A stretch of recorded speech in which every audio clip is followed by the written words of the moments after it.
Doa, doa, doa, doa, doa, doa, doa, doa, doa, doa, doa, doa, era costureira, a avó traballaba na leira, doa, doa, e doa, doa, e doa, a avó era poeta, a avó cuidaba da besta, doa, doa, e doa, doa, a tía Mari xa quedaba na casa, cuidaba de todos, iba ás patacas, doa, doa, e doa, doa, e doa, doa.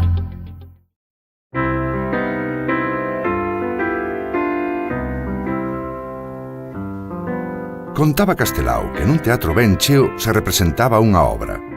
No primeiro acto aparecía unha familia labrega que choraba e se laiaba pola morte da súa única vaca. No patio de butacas a xente ría ás gargalladas e no galiñeiro o público choraba a cachón cos pobres labregos da escena.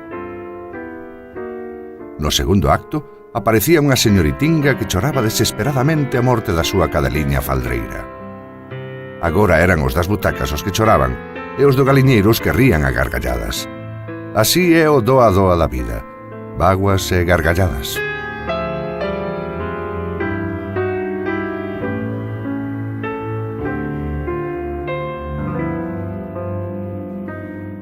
Por regla general había 2 vacas, un cocho e unhas galiñas, pouco máis. E o can, claro, o can era imprescindible nunha casa de campo de agricultores. Tiñamos porcos, unha porca parideira, tiñamos ovellas, tiñamos vacas,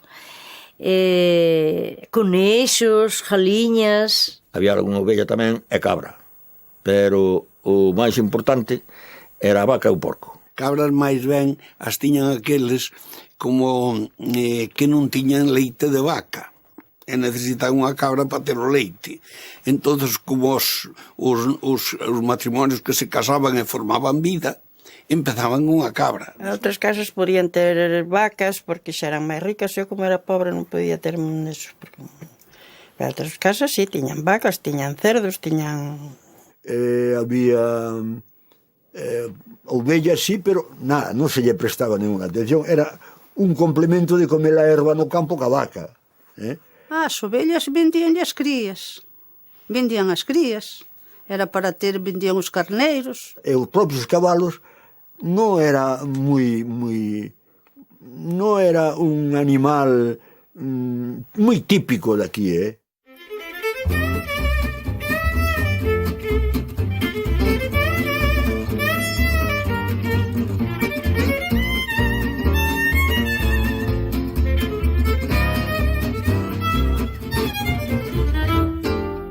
Xa había as cortes para meter os animales e depois había que comprarlle un feixe de erva para lle botar aos animales para comer. Con as patatas tal, cas casas das patatas do cocido, cas as lavaduras da louza que levaba algo de grasa e tal, e botaban naquela piña de pedra, que normalmente era de pedra e tal. No medio da mañán, aí polas 11 ou as 12, paraban a xente a tomar as 11, chamaban a tomar as 11, e os animales tamén lle daban un ajarimo de comida. Pero a vaca galega era, ahora non, unha vaca que, ademais de producir carne, cando a mataban, e os vitelos que producía, os terneriños, a máis de producir leite, munxíase tamén a vaca, 2 veces ao día, por lo menos.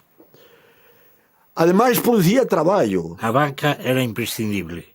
Dáballes a leite, dáballes despois os becerros que iban a vendelos cando xa tiñan uns pouquiños anos, un par de anos, ou a mellor menos, era o diñeiro que ganaban. Ademais desas 3 actitudes típicas das distintas razas do ganado vacuno, a vaca galega pasaba fome. 4ª actitud, pasar fome. Eran vacas do monte, vacas, bueno, vacas de traballo tamén, pero non eran agora esa vaca de leite que hai agora. Doa, doa, doa, doa, doa, doa, doa, doa, doa, doa, doa, doa, era costureira, a avó traballaba na leira, doa, doa, e doa, doa.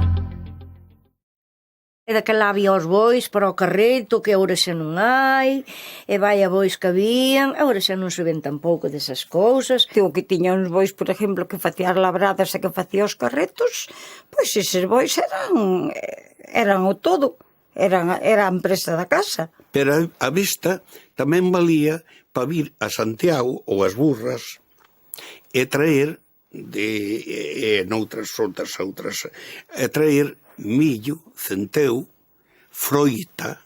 Meu abuelo tiña unha besta para ir ao médico, para vir a Santiago e para todo. Viña mi padre con un carro de leña, e eu aparteme para un lado, e ven un poste e colleume.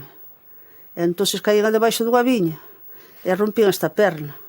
E despois mi padre, para me levar ao médico, foi buscar a vista do cura, e levaronme na besta para Boiro. Meu pai andaba moito nas feiras, e tiñamos unha besta, e ele andaba dunha feira para a outra, e mi montábame no cabalo, e dixíanlle, leva a Vilachán, e Vilachán me levaba á porta da taberna. E a veces caía o burro, caía eu, e viña a levantarnos, e a volver outra vez a cargar, e todo eso. Era o que había, faena que había.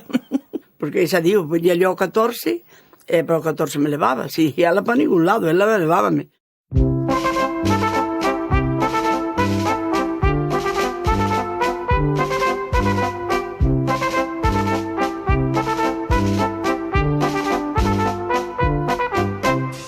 O porco tamén é importantísimo, porque ademais de servirles a comida e o sustento para eles, servíalles para vender os xamós, que os xamós non os comían os aldeanos, os xamós eran para vender. A porca de cría, cando pasaba un tempo, pois matábana e puñan outra. Pois non duraba porque se facían bastantes chourizos. E o touciño, antes non había neveras e eso, había que salar todo, pois que iba comendo pouco a pouco, pois por un ano, máis ou menos, había que aguantar. Todas as casas tiñan que ter un porco para chegar a Navidades e matar un porco para ter carne salgada para todo o ano.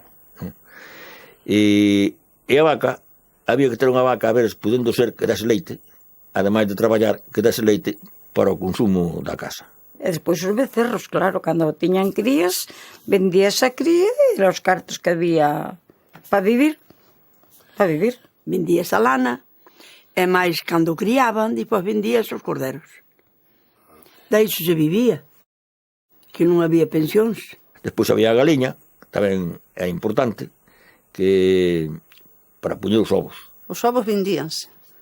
Iban as pescas por ali e entonces se non lle pagabas con carto, pagaballe cos ovos. E daquela, comer un polo era como hoxe comer, pois, que eu caviar.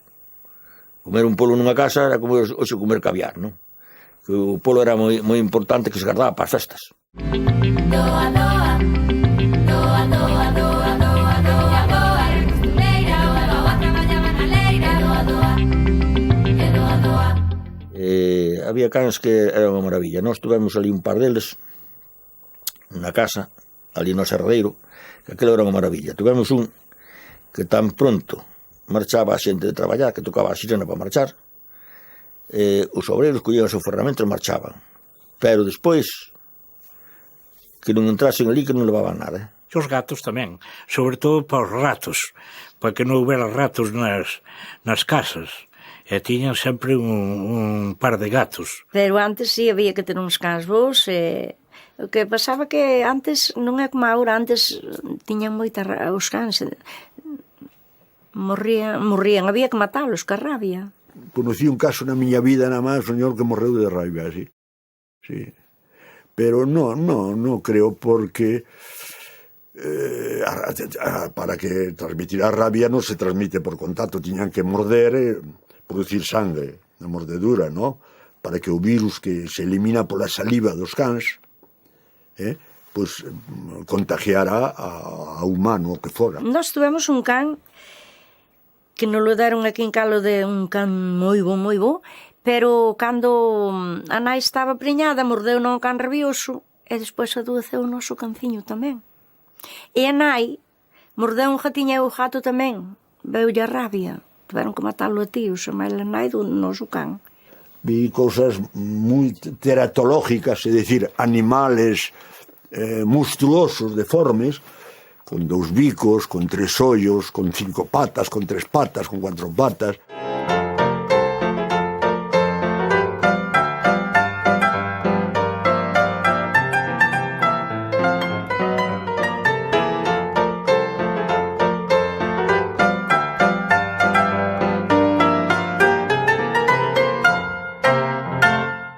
Encontramos unha liña que tiña dentro unha masa recubierta de calcio, un ovo, calculo que pesaba por encima de 500 gramos.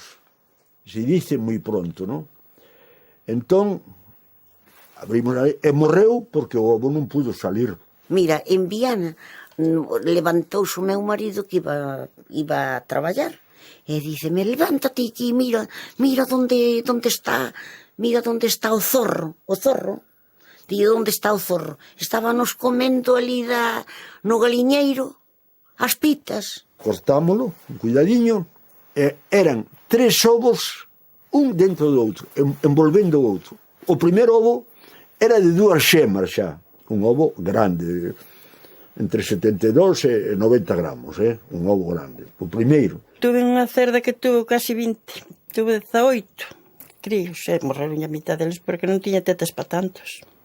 E o resto, para as tetas que tuvo, criounos todos. Despois, como ese xa retúvose, soltou outro óvulo, as glándulas calcígenas, saliu o ovo, as glándulas calcígenas recubriron todo e quedou un ovo dentro do outro. E un terceiro ovo tamén dentro do outro.